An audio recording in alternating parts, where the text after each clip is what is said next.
Halo, selamat pagi Pak. Kami dari kelompok Citra dengan topik klasifikasi penyakit pada tanaman padi menggunakan metode CNN akan menjelaskan hasil diskusi dan juga hasil kerja kami. Sebelum saya mulai, izinkan kami memperkenalkan diri. Perkenalkan, nama saya Maria Pascualita da Costa dengan NIM 225314194 dan juga teman Saya Agnes Regina Sally dengan NIM 225314153. dan saya Wilhelmina Klau dengan NIM 225314137. Dan saya Yosef Francisca Scholastica dengan 21531480. Baik, saya akan mulai menjelaskan. Tapi sebelum saya mulai ke plotnya, saya akan menjelaskan terlebih dahulu latar belakang mengapa kami memilih topik ini. Penyakit pada tanaman padi merupakan salah satu faktor utama yang menghambat produktivitas pertanian di Indonesia. Penyakit ini dapat disebabkan oleh berbagai patogen seperti jamur, bakteri, dan juga virus yang dapat menyebabkan kerusakan serius pada tanaman. Deteksi dini penyakit pada padi sangat penting untuk mengurangi kerugian dan juga mengoptimalkan hasil pertanian. Untuk itu, tujuan kami memilih topik ini adalah yang pertama, meningkatkan akurasi deteksi penyakit pada padi melalui penggunaan teknik preprocessing citra seperti segmentasi dan juga teknik pengolahan lainnya. Kedua, mengembangkan model CNN yang mampu mengklasifikasi jenis penyakit dengan tingkat keakuratan yang tinggi. Dan juga yang ketiga, membantu petani dalam deteksi dini penyakit pada tanaman padi sehingga langkah penanganan yang tepat dapat segera diambil untuk mengurangi kerugian hasil pertanian. Oke, saya akan langsung mulai pada penjelasan buatnya. Yang pertama, tentu saja kita perlu import berbagai library untuk membantu dalam proses klasifikasi dan juga segmentasinya. Ada import CV2, NAMI, Matplotlib, OS, Build, dan juga TensorFlow, dan juga lainnya. Oke, kita mulai langsung pada path ke folder dataset yang kita gunakan, yaitu dataset daun padi. Di sini kita simpan pada variabel base dir. Lalu dari variabel base dir ini, kita membuat directory untuk setiap kategorinya, di mana kategori yang dimaksud adalah tungro, blight, dan juga blast. Tungro, blight, dan juga blast ini merupakan jenis penyakit pada tanaman. Next. Lalu pada code berikutnya, di sini kita ingin melihat isi folder pada masing-masing jenis penyakit pada tanaman padi, itu padi tungro, padi blight, dan juga padi padi blast. Di mana kita mengambil 10 data citra sebagai sampel. Lalu kita menghitung jumlah total file dari setiap folder yang ada. Di mana pada outputnya bisa kita lihat total gambar pada padi tungro terdapat 80, total gambar di padi blight ada 220, dan juga total gambar di padi blast ada 200. Bisa dilihat pada outputnya bahwa ada ketidakseimbangan data, namun ini akan ditangani pada proses pre-processing berikutnya.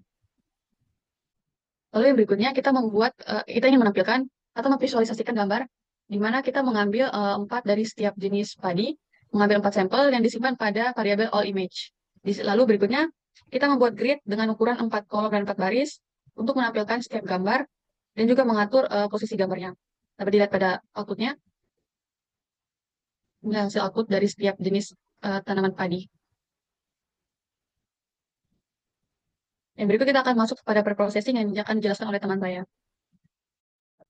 Baik, selanjutnya kita melangkah ke preprocessing, di mana preprocessing nanti ini digunakan agar lebih mudah untuk proses klasifikasinya. Nah, pertama itu ada resize gambar yang ditentukan berdasarkan 230 kali 230 pixel. Tujuannya itu agar prosesnya ini menjadi lebih konsisten dan mengurangi kompleksitas gambar.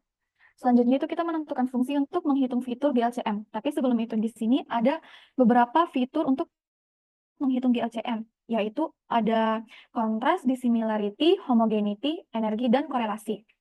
Nah, selanjutnya itu kita akan menggabungkan semua gambar untuk prosesnya, di mana itu ada tungro, blade, dan blast. Dan di sini nanti itu ada ketentuan di mana nanti pada prosesnya itu hanya akan menampilkan 3 gambar per kategori. Nah, selanjutnya itu menghitung fitur-fitur untuk menghitung gaya LCM, di mana fitur pertama itu kita akan membaca gambar, lalu setelah membaca gambar dilanjutkan dengan resize gambar dan konversi ke HSV, di mana HSV ini akan dikonversi dari RGB untuk manipulasi warna. Lalu ada konversi ke grayscale untuk mengubah gambar menjadi grayscale agar mengurangi dimensi data dan mempermudah analisis tekstur dan fokus pada kecerahannya.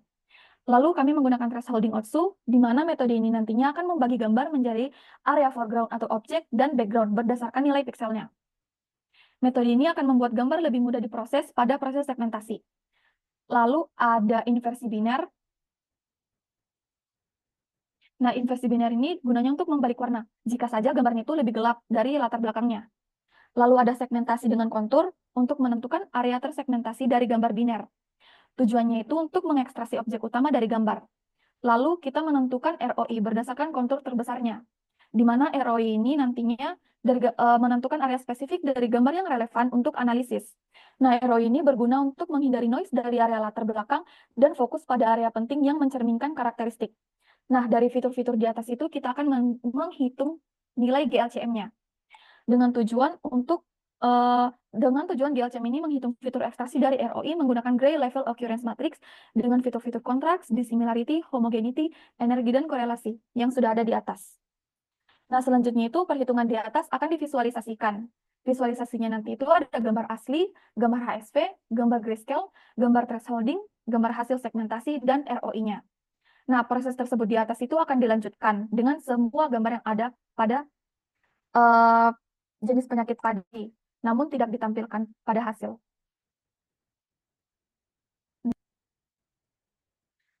Di sini ada hasil visualisasinya dengan 4 fitur GLCM yang sudah disebutkan tadi. Next, CNN yang akan dijelaskan oleh teman saya. Oke, baik, kita menuju ke bagian CNN atau model CNN. Jadi, di sini CNN digunakan untuk mengklasifikasi gambar yang menunjukkan jenis penyakit pada tanaman padi tersebut. Apakah tanaman padi tersebut terkena penyakit tunggul, blight, atau blast. Jadi, pertama-tama itu, seperti biasa kita mengimport sekuensial ini digunakan untuk membuat model, kemudian mengimport berbagai jenis layer, kemudian ada import to kategorikal itu untuk mengkonversi label kelas menjadi format kategori, kemudian mengimport trend test split itu untuk membagi dataset menjadi data pelatihan dan data pengujian, kemudian ada mengimport image data generasi gambar, kemudian ada import nanti itu untuk operasi manipulasi array, kemudian ada import OS untuk membaca dan menulis file, serta mengelola direktori, kemudian ada import sheet itu untuk membaca atau memanipulasi gambar dalam format array. Lanjut, kita lanjut ke yang pertama itu kami menentukan ukuran dari gambar. Jadi kami menetapkan ukuran gambar itu menjadi 230 kali 230 pixel. Jadi semua gambar itu yang dimuat nanti akan diubah ukurannya sesuai dengan dimensi ini. Kemudian ada inisialisasi variabel yang mana label itu untuk menyimpan label klasifikasi setiap gambar, misalnya jenis penyakit tanaman, kemudian data itu untuk menyimpan gambar yang sudah dimuat. Kemudian ada fungsi load image from folder. Di sini fungsi untuk memuat gambar dari folder tertentu dan memberi label pada gambar tersebut dengan dua parameter yaitu folder dan label. Jadi parameter folder itu untuk di mana lokasi folder tempat gambar disimpan, kemudian label itu yang akan diberikan pada semua gambar di folder tersebut. Jadi dalam fungsi itu nanti uh, bisa membaca gambar yang menggunakan CV2 and read, kemudian mengubah ukurannya uh, menjadi ukuran dimensi yang sudah disebutkan tadi, kemudian menyimpannya di image dan menambahkan label ke list label. Kemudian di sini load semua data. Jadi bagian ini memanggil fungsi load image from folder untuk ketiga folder gambar yang berbeda, masing-masing mewakili jenis penyakit padi seperti tungro, blight, dan blast. Kemudian ada konversi ke array NumPy. Jadi di sini kita mengkonversi list data dan label menjadi array NumPy untuk kemudian memanipulasi lebih lanjut. Kemudian di sini ada normalisasi, itu menormalisasi pixel dengan rentan 0 sampai 1. Kemudian ada one hot encoding untuk label. Kemudian ada pembagian data menjadi data training dan data testing. Di sini kami membagi kedua data itu 80% untuk data pelatihan, kemudian 20% untuk data pengujian. Dan pembagian ini dilakukan dengan menggunakan trend test split yang tadi sudah diimport dan random step 42 itu membantu untuk memastikan agar pembagian yang konsisten setiap kali code ini dijalankan. Kemudian di sini ada menggunakan smooth untuk menyeimbangkan data training yang ada. Kemudian di sini ada cek distribusi data. Setelah di smooth itu di print hasilnya. Jadi seperti hasil outputnya itu distribusi data sebelum smooth itu 57, 191, 152. Kemudian distribusi data setelah smooth itu ada 191, 191, 191.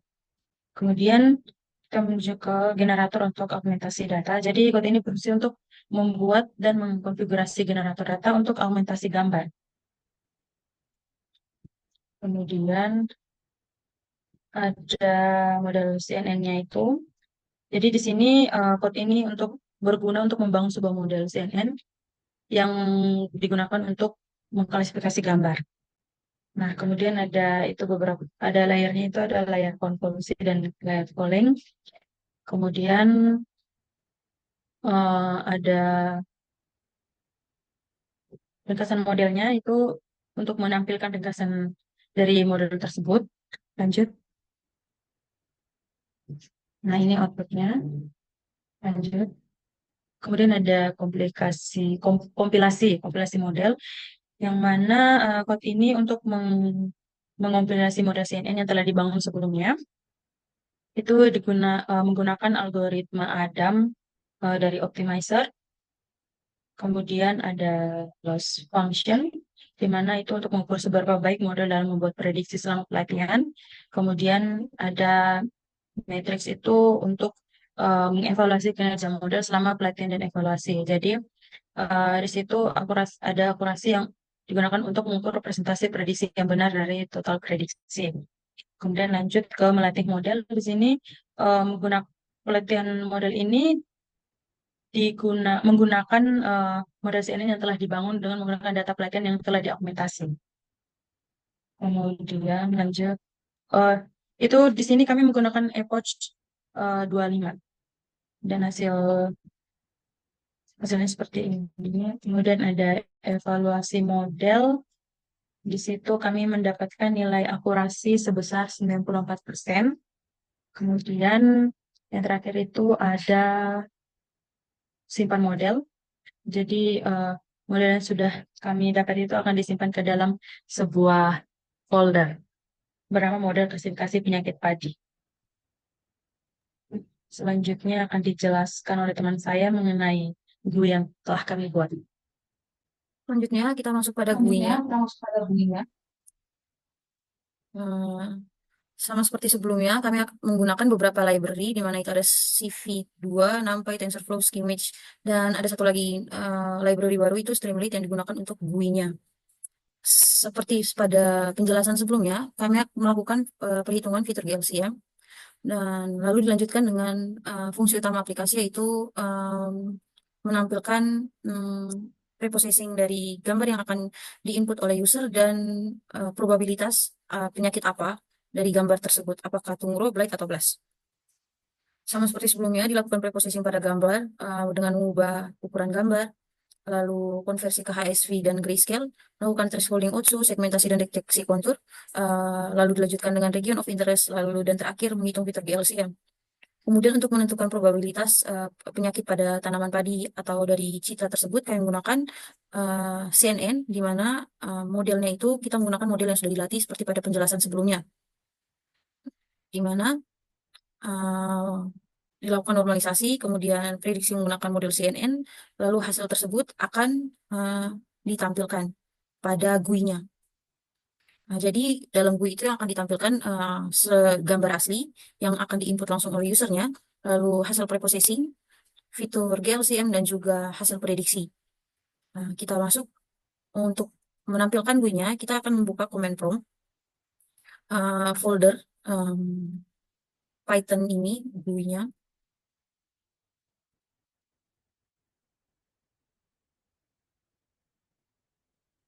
Yang dimana kalau kita sudah membuka folder ini, maksudnya command prompt-nya, pada folder tersebut kita akan memasukkan atau mengetik seperti ini, streamlit run, nama file P-nya atau Python-nya, yaitu yang dimana pada tugas kami ini namanya UAS Citra GUI 2 Python. Lalu ketika kita meng-enter, nanti akan diarahkan ke halaman seperti ini. Akan diarahkan ke halaman GUI-nya. Nah, seperti yang dilihat pada GUI ini, user akan diminta untuk memasukkan gambar yang akan diprediksi. Misalnya, kita akan mencoba untuk memasukkan gambar. Yang pertama, ini dengan anggapan bahwa user masih belum mengetahui gambar apa yang dimasukkan. Atau jenis penyakit apa yang ada pada gambar tersebut. Lalu gambar akan diproses. Nah, hasil preprocessing-nya akan ditampilkan mulai dari gambar asli, gambar HSV-nya, grayscale, binary-nya, segmentasi, region of interest-nya, lalu hasil fitur GLCM dan hasil prediksi. Jika diperhatikan lebih detail tadi, kalau tidak salah saya memasukkan gambar dari folder Blight dan hasilnya pun 100%. Dengan CNN hasilnya pun hasil prediksinya 100% Blight. Sekarang saya coba memasukkan gambar yang lain. Misalnya dari Tungro. Ini dengan anggapan bahwa user masih belum tahu ini apakah Tungro, Blight, atau Blast. Sama seperti sebelumnya, preprocessing gambarnya ditampilkan. Dan hasilnya juga benar, Tungro. Kita masukin satu lagi contoh. Untuk Blast, apakah dia prediksinya benar dan preposisinya juga bagus.